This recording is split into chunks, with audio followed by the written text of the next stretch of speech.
Halo, Assalamualaikum warahmatullahi wabarakatuh. Selamat pagi menjelang siang. Hari ini saya akan menyampaikan materi untuk kelas 11. Jadi materinya tentang spatial thinking. Jadi sebelum kita pelajaran penginderaan jauh itu kita harus penting banget mempunyai skill spatial thinking ya. Makanya saya kemarin memberikan pretest kepada kalian dan selanjutnya nanti setelah pretest ini fungsinya untuk mengetahui kemampuan awal kalian spatial thinkingnya sejauh mana. Lalu saya akan memberikan kalian materi, ini hari ini saya akan memberikan materinya yaitu materi tentang spatial thinking. Oke, saya share PowerPoint-nya.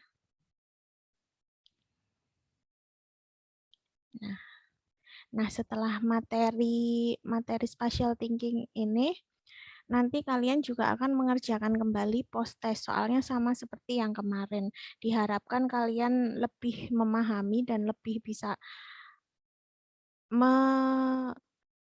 menyelesaikan persoalan-persoalan yang ada dalam soal-soal kemampuan berpikir spasial itu ya.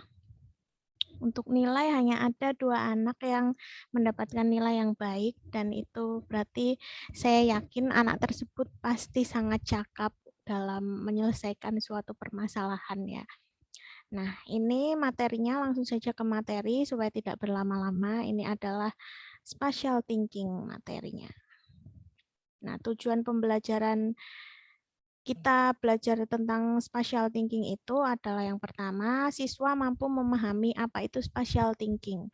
Yang kedua, siswa mampu membaca citra penginderaan jauh. Nah, kenapa kita harus belajar spatial thinking? Karena kita belajar penginderaan jauh. Maka penginderaan jauh itu isinya kita membaca citra semua. Membaca citra, membedakan objek-objek yang ada, seperti itu ya.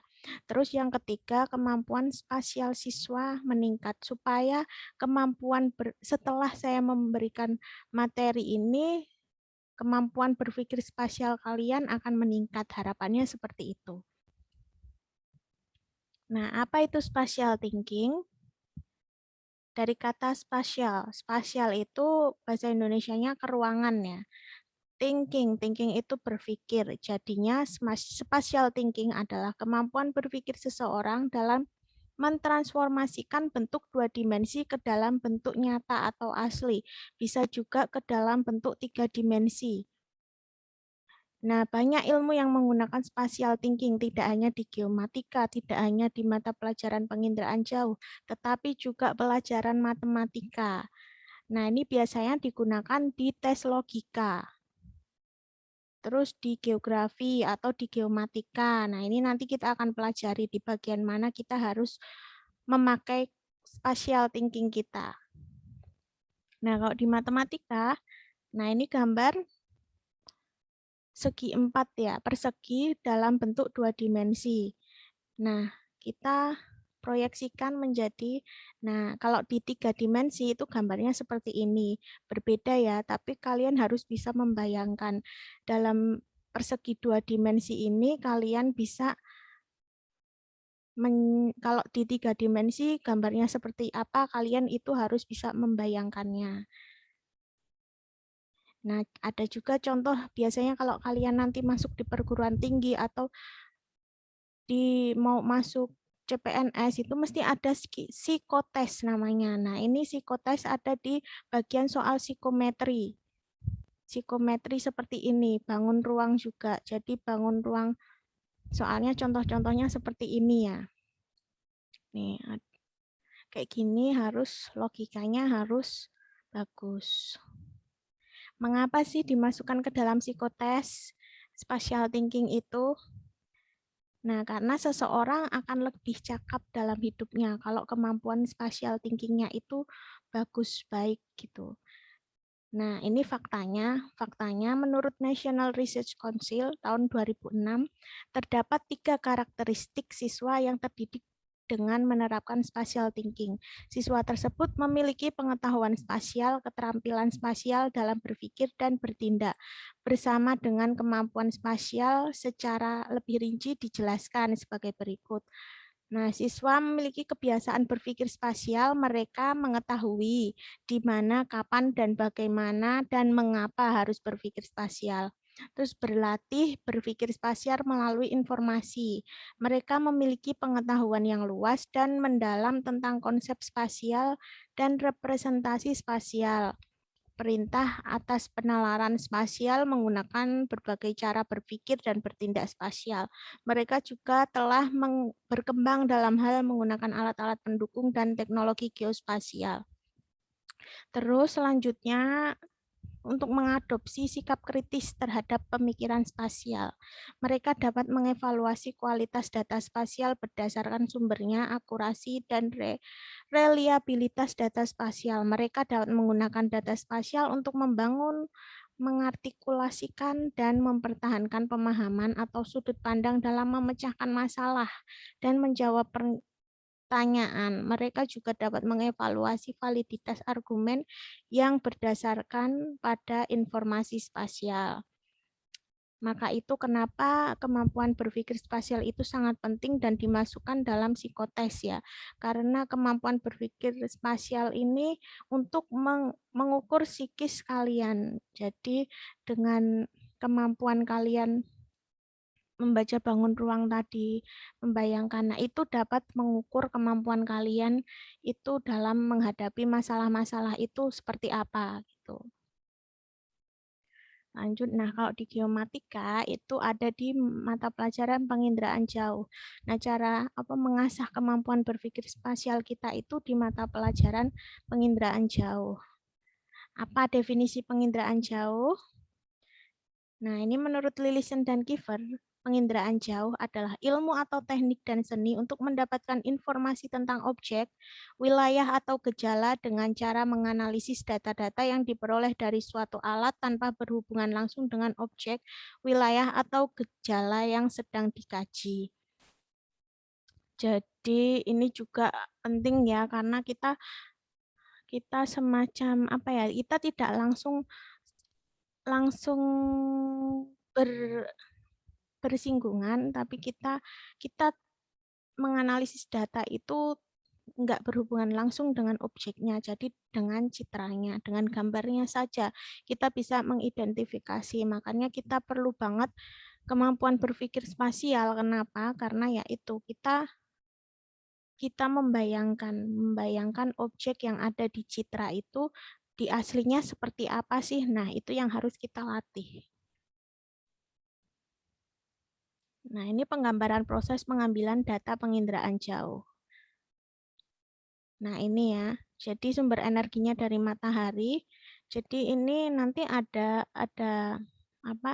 Sistem penginderaan jauh aktif dan pasif ya. Kalau yang pasif itu yang harus dengan sumber tenaga matahari. Kalau yang aktif itu seperti itu radar, lidar gitu. Jadi dia di malam hari pun masih bisa proses perekaman itu masih bisa terjadi. Kalau yang pasif itu harus dengan bantuan matahari. Jadi perekamannya di pagi hingga siang hari. Pokoknya selama ada matahari masih bisa dilakukan perekaman.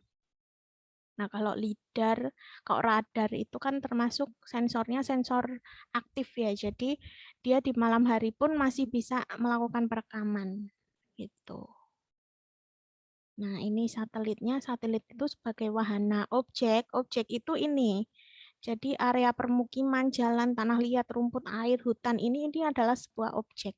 Objek penginderaan jauh yang ada di permukaan bumi itu sebagai objek penginderaan jauh. Nah, setelah melakukan proses perekaman seperti ini, dihasilkan data. Datanya namanya citra, citra penginderaan jauh ya. Lalu citra ini kita analisis, kita processing, kita reprocessing jika tidak sesuai dengan kita paskan koordinatnya supaya bisa diolah di proses SIG-nya. Nah, kita masukkan referensinya juga, koordinatnya juga. Nah, ini dilakukan oleh siapa? Oleh tim analisis data. Yaitu nanti bisa jadi kalian menjadi tim analisis data itu tersebut.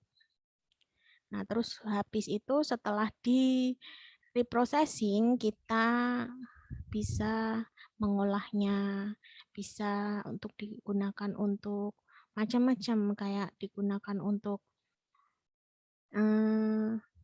apa itu, deliniasi, digitasi, pokoknya proses-proses dalam SIG. Nah, ini untuk prosesnya sampai segini, ini di kelas 12 nanti kita belajarnya ya. Jadi kita di kelas 11 ini lebih kepada pembacaan citra dan peta. Kita biasakan itu dulu. Maka kemampuan berpikir spasial kalian harus penting ya. Makanya kalian harus melatih terus kemampuan berpikir spasial kalian supaya kalian cakap dalam membaca citra. Tuh. Nah, dengan citra penginderaan jauh, kemampuan berpikir spasial kalian juga akan meningkat. Nah, penginderaan jauh itu nanti ada terkait dengan unsur interpretasi, yaitu kebiasaan membaca citra, nanti juga mampu meningkatkan kemampuan berpikir spasial kalian. Ya, membacanya sesuai dengan unsur interpretasi. Nanti unsur interpretasi itu ada rona, warna, bayangan, bentuk, tekstur, seperti itu. Nanti kita akan latih di kelas 11 ini. Nah, itu keuntungan kalian belajar penginderaan jauh tuh seperti itu. Jadi kalian nanti mampu meningkatkan kemampuan berpikir spasial kalian. Kalau kemampuan berpikir spasial kalian meningkat, otomatis kalian mengerjakan psikotes kayak gitu tuh wah kecil banget gitu loh, mampulah orang tiap hari ini merupakan makanan kita membaca citra, kita dilatih terus spatial thinking-nya. Maka untuk soal-soal yang berbau psikometri seperti itu nanti kalian diharapkan mampu menyelesaikannya dan itu terbiasa untuk kalau jika kalian spatial thinking-nya naik, spatial thinking-nya baik, kalian nanti pengaruh sama kehidupan kalian itu juga semakin enak. Jadi ngontrol dirinya itu lebih enak juga. Misalnya kalian mendapatkan masalah itu untuk memecahkannya pun juga dengan mudah gitu ya. Itu secara tidak langsung seperti itu. Berpengaruh sama psikis kita. Nah, ini cara interpretasi, memperhitungkan unsur interpretasi pola, warna, rona, struktur. Nah, ini belum kita pelajari ya, ini gambarannya. Jadi untuk menginterpretasi suatu citra itu kita harus dengan unsur interpretasi. Nah, ini untuk pola, warna, rona, struktur. Nah, ini pada citra, ini kan seperti ini objek aslinya seperti ini. Nah, kalian harus membiasakan jadi. Ini masjid UGM ya, masjid kampus Maskam itu. Dilihat di citra seperti ini.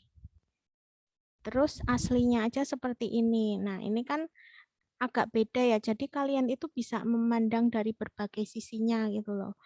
Dari atas tuh ternyata oh masjid kampus seperti ini. Nah, ini kebiasaan yang dapat meningkatkan kemampuan berpikir spasial yang biasa ditemukan di kehidupan sehari-hari. Di antaranya kalian sering menggunakan GPS. GPS itu Global Position System. Jadi nggak cuma ada di ini GPS handheld, tapi juga kalian sering menggunakan handphone. HP, smartphone itu kan ada aplikasi seperti Gojek, Grab, online-online seperti itu kan menggunakan peta ya, supaya kita tahu posisi drivernya ada di mana. Oh, saya selak keburu lapar ini drivernya udah sampai mana sih? Gitu kan kita supaya tahu posisinya driver itu kan. Nah, itu kan salah satu proses pembacaan citra ya, pembacaan posisi di mana, itu aslinya ada di mana, kalian membayangkan, oh sampai jalan ini toh bapaknya gitu. Cuma hanya karena dengan menggunakan GPS itu. Nah, selain itu kalian pembiasaan untuk meningkatkan kemampuan berpikir spasial itu dengan membaca citra. Nah, selain membaca citra, kita juga bisa bermain puzzle. Puzzle. Nah, ini kalau kalian suka puzzle itu bisa meningkatkan kemampuan berpikir spasial kalian juga. Kalau di kehidupan sehari-hari, kalian akan cakap ini misalnya di kehidupan sehari-hari kemampuan kalian spatial thinking-nya itu sudah terlatih gitu ya. Kalian nanti misalnya mau berpergian, ini hal yang paling paling mendasar aja, paling paling ala paling paling sepele lah. Seperti contohnya ini.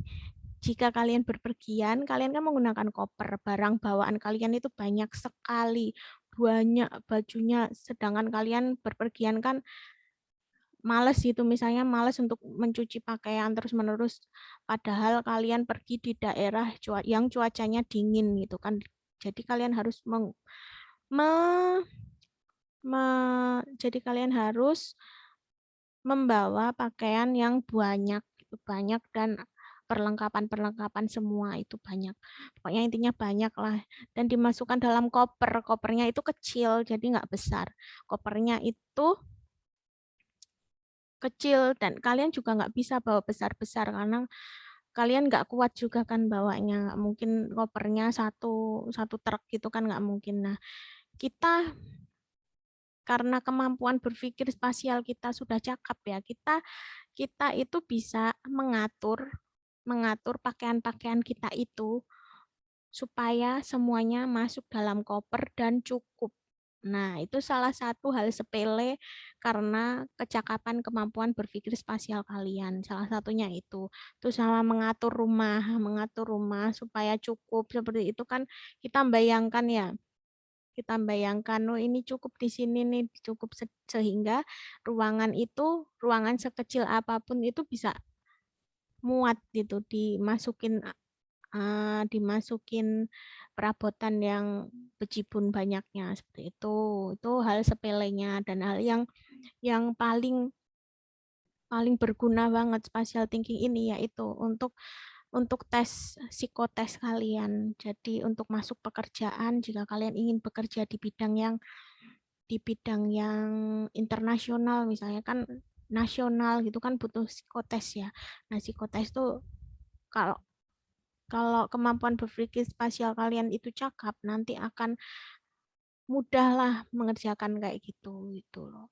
Itu sebagai apa ya, sebagai gambar apa jika kalian bisa menyelesaikan tes itu berarti kalian oh ini anaknya cakap nih dalam kalau dapat masalah apa gitu berarti nyelesainnya cepet. Nah, gitu, itu manfaat dari psikotesnya itu. Nah, untuk citra penginderaan jauh itu kalau di resolusinya dibagi menjadi 4, spasial, spektral, radiometrik, dan temporal. Nah, ini kita belajar tentang spasialnya dulu ya. Resolusi spasial itu rendah, jadi nanti ada contohnya dari resolusi spasial rendah, resolusi spasial sedang, maaf, resolusi spasial tinggi. Jadi resolusi spasial dibagi menjadi 3, rendah, sedang, dan tinggi. Nah, ini contohnya untuk citra resolusi spasial rendah ya. Skalanya itu skala 1:100.000 dan 1:500.000. Nah, tampakannya seperti ini, kelihatan jauh gitu. Jadi cuma terlihat pulau sama awan-awan kecil gitu. Ada yang lebih jauh lagi, yang di atas 10.000, kayak citra Himawari yang untuk mendeteksi cuaca itu termasuk citra resolusi rendah. Terus ini citra resolusi sedang. Citra resolusi sedang itu lebih mendekat lagi. Wahana dan sensornya itu lebih mendekat. Sensor itu yang membawa wahana ya. Wahana itu bisa drone, bisa pesawat udara, bisa satelit gitu ya. Jadi dia ketinggiannya semakin menurun supaya objeknya lebih terlihat, tapi luasnya luasnya lebih sempit gitu. Ini di skala 1:50.000 dan skala banding 25.000. Terus yang terakhir adalah citra resolusi tinggi. Ini mulai dari skala 1:5.000. Seperti ini 2.500 dan skala 1:1000. Maka kalau kalian ada pertanyaan jika skala itu semakin rendah skalanya, semakin detail objeknya. Semakin kecil itu maksudnya 1:1000 dibandingkan dengan 1:5.000 ya. Kok 1:1000 berarti kan kita itu lebih di zoom. diperbesar gitu loh. Jadi objeknya makin kelihatan. Kalau di skala 5000 dia areanya lebih luas, tapi objeknya tidak terlalu detail gitu ya. Apalagi yang resolusi sedang dan rendah itu makin tidak kelihatan, kayak bangunan, jalan itu udah nggak kelihatan. Jadi fungsinya itu berbeda-beda. Masing-masing resolusi pun mempunyai fungsi yang berbeda. Jadi nggak mungkin kalau di skala tinggi resolusi rendah, maaf, di citra resolusi rendah itu kalian gunakan untuk interpretasi bangunan. Itu kan nggak kelihatan ya bangunan di sini, citranya aja cuma terlihat kayak teksturnya aja yang terlihat. Jadi bangunannya aja nggak kelihatan, paling cuma permukiman gitu ya, permukiman dilihat dari ada biru-biru dan teksturnya lebih halus, itu masih bisa, dan itu pun butuh ilmu lagi untuk menginterpretasi citra resolusi rendah ini. Minimal kalau segini ini kita gunakan untuk interpretasi geologi, bentuk lahan. Terus untuk resolusi sedang misalnya penggunaan lahan, ini permukiman masih terlihat. Terus bisa dibedakan lagi dari warnanya. Warnanya itu bisa warna sebenarnya, bisa warna infrared atau warna seperti ini. Nih warnanya kan tergantung komposit. Nanti komposit itu kita pelajari lagi di kelas 12 juga. Jadi intinya sekarang ini di kelas 11 kalian bisa dulu membaca citra. Nah, ini konsep kunci spatial thinking, ada lokasi, kondisi, koneksi, perbandingan aura, wilayah, hierarki, transisi analog, pola, asosiasi spasial. Nah, ini karena konsep kemampuan berpikir spasial ini juga termasuk dalam kunci interpretasi. Apabila kita mampu menginterpretasi, maka kita mempunyai kemampuan berpikir spasial. Nah, ini dibedakan ini ya. Jadi tidak jauh berbeda dengan unsur interpretasi nanti, konsep kunci spatial thinking-nya.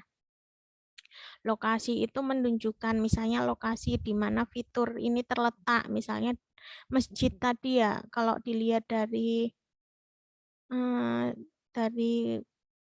kunci lokasinya masjidnya itu di mana sih, di mana tempat ini, apa atribut spasialnya.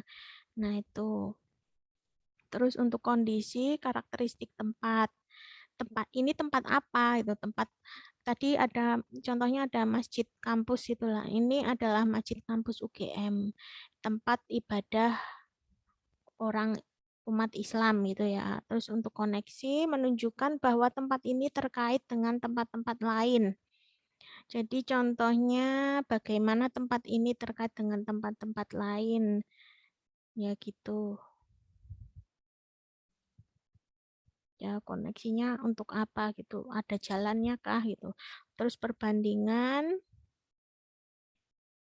perbedaan dengan objek yang sebelah-sebelahnya gitu. Biasanya aura itu pengaruh bahwa lokasi atau fitur diberikan pada tempat-tempat lain. Terus wilayah, hierarki, transisi analog, pola, dan asosiasi spasial. Nah, ini sedikit gambaran, pokoknya ini kunci spasialnya dan tidak jauh berbeda dengan unsur interpretasi. Nah, ini contohnya, langsung dicontohnya aja lokasi. Dalam penerapan soal, menunjukkan suatu lokasi dengan grid titik koordinat jauh atau dekat. Jadi misalnya ini. Sorry. Nah, ini di mana? Ini X. Dia ada di sebelah sebelah perempatan, seperti ini, lokasinya ada di mana gitu. Kayak gitu. Terus kondisi menggambarkan fitur dan karakteristik lain yang mungkin Anda lihat, dengar, bau, rasa, atau merasa di lokasi tertentu. Nah, misalnya ada soal seperti ini, kalian di X. Ini apa sih? Ini tempat apa gitu. Ini adalah permukiman. Nah, seperti ini permukiman. Nah, ini juga sama, ini itu permukiman. Jadi kita lihat apanya dia lebih beda ya. Kalau kalau di situ hutan itu warnanya tidak seperti ini. Kalau hutan itu banyak hijaunya untuk warna yang sebenarnya ya. Banyak hijaunya dan ini dia lebih terang gitu, lebih terang berarti kan bukan hutan ya. Terus banyak akses jalannya. Banyak akses jalannya, kondisinya. Terus ada semacam titik-titik-titik kayak gitu. Wah, ini bukan hutan, bukan bukan danau juga, bukan bukan bukan lahan kosong, tapi ini merupakan permukiman. Nah, ini di resolusi rendahnya, resolusi sedang, dan resolusi tinggi. Gambarannya seperti itu. Itu adalah permukiman.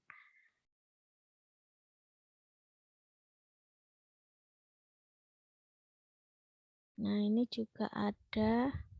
Nah, ini kayak gini. Ini nyempil apa ya?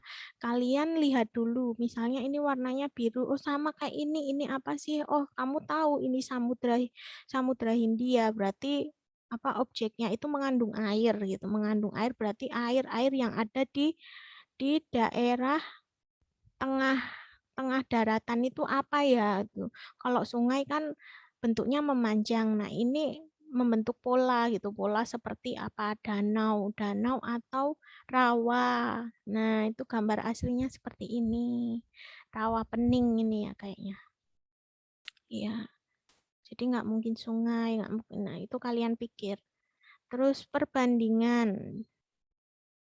Nah, manakah yang menunjukkan objek yang sama? Ini apa tadi? Ini kalian bisa lihat ya, ini permukiman. Misalnya ini permukiman dan manakah yang sama? Sorry. Permukiman berarti yang sama ini ya, ini juga permukiman. Ini adalah permukiman campur. Jadi bukan perumahan. Bedanya kalau perumahan apa? Kalau perumahan itu rapi. Dia ada polanya gitu. Kalau permukiman, kalau ini perkampungan campuran apa permukiman biasa kayak perkampungan biasa itu biasanya lebih lebih apa ya? Lebih tidak teratur daripada perumahan gitu.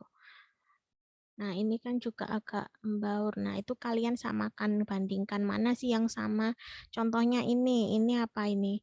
Ini itu kira-kira apa yang seng atasnya, seng atasnya warna putih, warna terang itu biasanya kan di pabrik ya. Pabrik itu biasanya nggak pakai atap dia atap dengan berbahan liat biasanya. Nah, ini kita samakan yang ini kayak gini sama mana ya? Kita lihat aja ini ya, ini sama.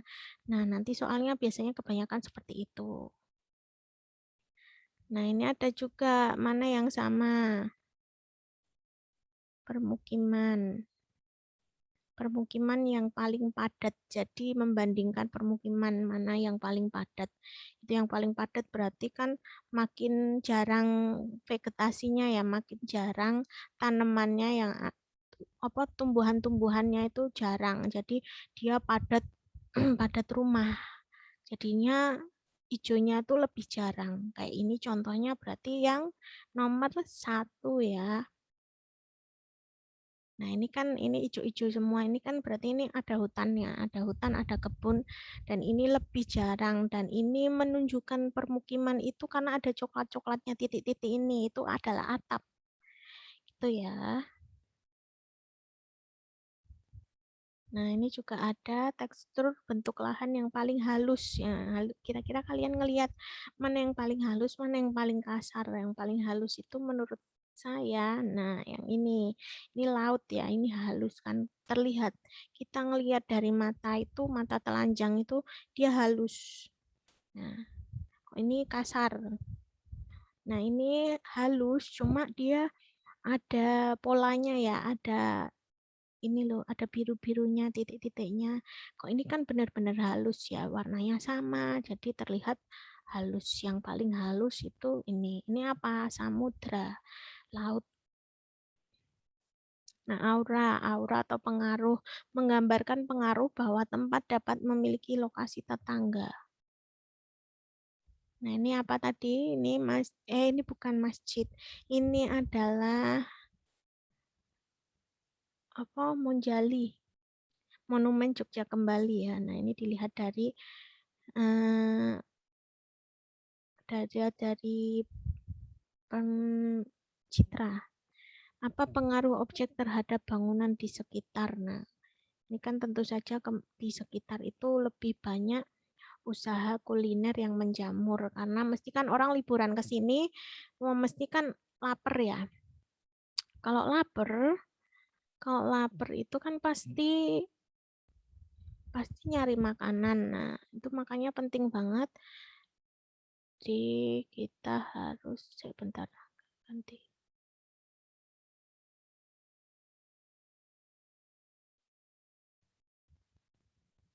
harus mampu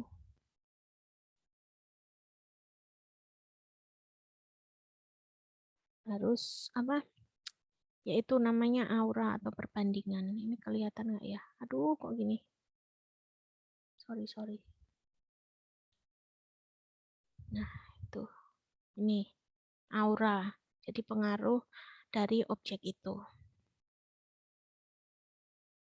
Kok nggak bisa, guys? Ini aura. Apa pengaruhnya adanya sawah di daerah tersebut? Nah, ini kebutuhan pangannya di daerah ini jadi tercukupi. Nah, itu pengaruh juga kan karena adanya objek itu.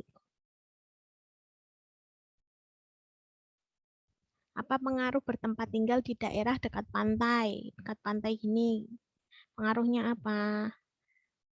Rawan akan bahaya tsunami. Nah, ini salah satu penginderaan jauh itu nanti bisa untuk analisis kebencanaan ya.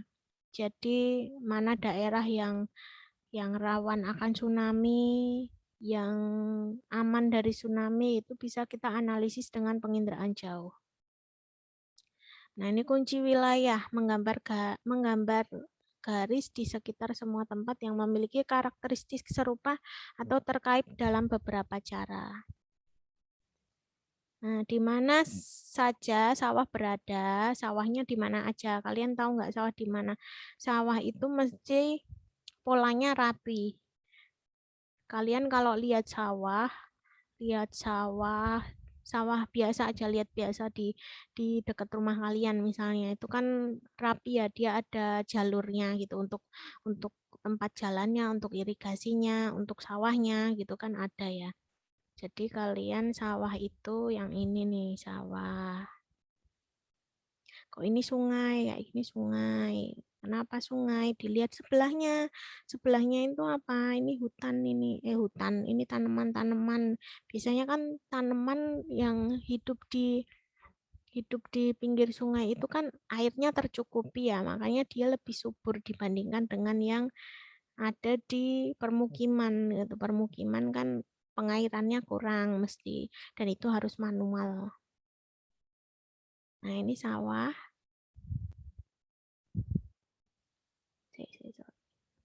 Nah, ini untuk wilayah bentuk lahan di aluvial, marine, kars itu kapur, ini daerah Gunung Kidul, denudasional itu perbukitan, pengangkatan itu, dan aluvial itu apa ya, banyak sungainya dia banyak aliran sungainya. Ini belajar tentang geologi bentuk lahan. Marine itu yang di dekat laut, marine.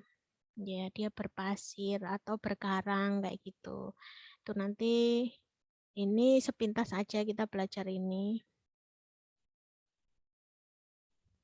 Nah, kayak gini ini lebih detail nih denotasional ya. Ini perbukitan. Ini juga perbukitan, ini aluvial, dia banyak aliran sungainya. Di sini kalau aluvial. Dan dia cocok untuk permukiman. Kenapa cocok untuk permukiman? Karena sumber air dekat banyak sungainya kan, jadinya cocok untuk permukiman karena manusia kan membutuhkan air untuk hidup. Jadinya manusia membangun rumah di tempat yang mendekati sumber air gitu. Itu di sungai ya. Terus transisi menggambarkan apa yang terjadi antara dua tempat dengan kondisi yang dikenal. Contohnya ini, pasir, sini hutan. Ini pasir ya, ini hutan. Ini kena pasir tuh kenapa? Ini dulunya hutan tapi berubah jadi pasir. Kenapa? Karena ini di lereng Gunung Merapi dan ini pasir merupakan material yang ada dari tumpahan gunung api. Jadi pas meletus gunungnya, terus mengalirlah itu material-material yang ada dalam gunung. Kalau udah keluar kan udah nggak jadi api lagi. Kalau udah dingin, jadinya materialnya keras. Bisa jadi batu, bisa jadi pasir. Ya. Analog mencari tempat di benua lain atau di kota-kota lain, pegunungan dan lain-lain yang memiliki posisi yang sama dan kondisi yang sama. Nah, ini misalnya contohnya ini di mana lahan kosong. Lahan kosong di citra ini di mana aja gitu ya. Nah, ini ya, lahan kosong yang memiliki karakteristik yang sama 1, 2, dan 3. Ini lahan kosong. Terus ini gunung. Gunung mana? Nah, ini gunung, ini juga gunung. Nah, mencari tempat di benua lain atau di kota-kota lain. Ini permukiman. Nah, kita cari permukiman. Nah, ini permukiman yang sama. Jadi ronanya, warnanya yang sama, teksturnya yang sama itu kemungkinan besar itu adalah objek yang sama. Nah, untuk pola menggambarkan pengaturan fitur atau kondisi pada sebuah area. Jadi nanti di SIG pun juga kita belajar ya pola, ada point, line, area, dan arch. Point itu titik, line itu garis, area itu poligon atau seperti ini. Dia lebih mempunyai luas dan arch itu titik, garis, titik, garis.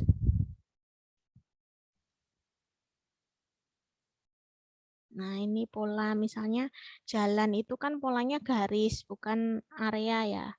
Kalau ini polanya apa? Dia mempunyai luas, berarti area.